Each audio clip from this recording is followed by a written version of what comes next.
Bonjour à tous et bienvenue dans ce communiqué de presse vidéo. Comment Monext adapte son offre aux évolutions de la sécurité des données. C'est ce que nous allons voir tout de suite en compagnie de Thierry Leforban, Product Manager chez Monext. Bonjour Thierry.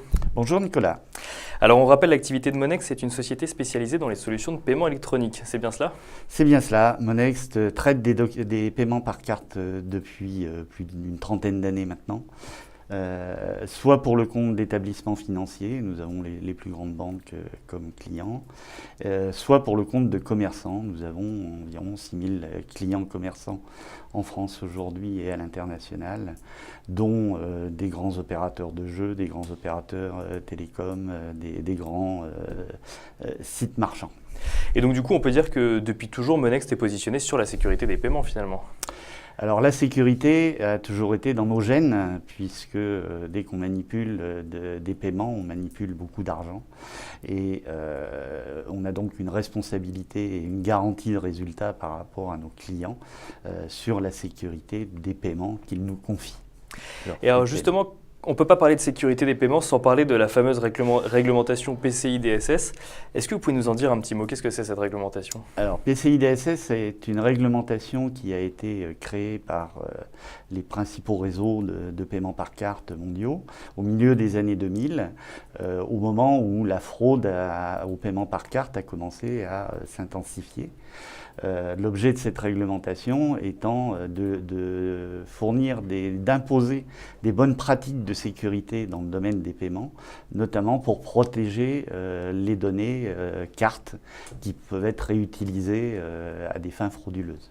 Et donc Monext a intégré cette réglementation via l'offre PCI Trusted Services. Donc Monext est impliqué à travers un projet d'entreprise dans la réglementation PCI DSS depuis sa parution en 2006 et a certifier l'ensemble de ses prestations aux normes PCI DSS de façon à garantir, encore une fois, un résultat à ses clients, dont ce résultat étant basé sur la confiance qui est nécessaire au développement de l'économie.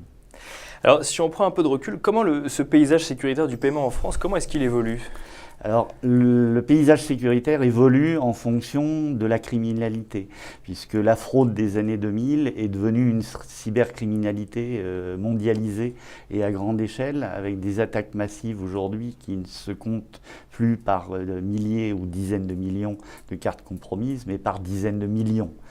Donc aujourd'hui, les réglementations évoluent, PCI DSS évolue, mais est complétée par des directives européennes de la Banque Centrale Européenne et par le projet de règlement sur les données personnelles, projet de règlement européen qui doit être promulgué à la fin de l'année.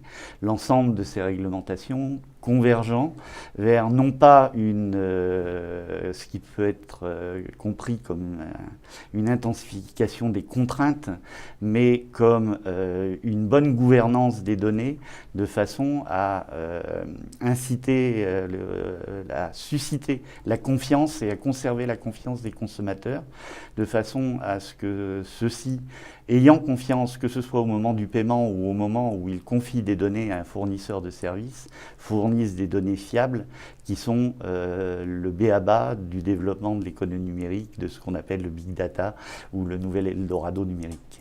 Et Monext, j'imagine, s'adapte à cette évolution forcément? Donc, bien évidemment, Monext, à travers ses offres, a fait bénéficier ses clients de son expertise sur la sécurité des paiements, sur PCI DSS, etc., puisque tous les acteurs utilisant des paiements par carte sont soumis à la réglementation, mais ce n'est pas leur métier, alors que nous, c'est notre métier, le paiement. Donc, l'objectif, c'est bien de les faire bénéficier de notre expertise. Et cette expertise qu'on a jusqu'à maintenant offert dans le domaine des données de paiement, on va étendre notre offre à l'ensemble des données sensibles, puisqu'on s'aperçoit qu'aujourd'hui, de toute façon, les attaques, les cyberattaques ne se limitent pas aux données de paiement, mais à l'ensemble des données pour générer de l'usurpation d'identité et des pratiques frauduleuses frauduleuse de plus en plus évoluée et intégrant de plus en plus de données, puisque les fraudeurs utilisent aussi le big data. Et donc quand on est capable de sécuriser des données aussi sensibles que des données de paiement, on est tout à fait légitime pour sécuriser tout type de données comme un numéro de téléphone. Une adresse email, un login, un numéro de téléphone portable ou tout autre type de données à caractère personnel et qui peuvent être utilisées à des fins frauduleuses. Merci beaucoup Thierry Leforban. Je vous en prie.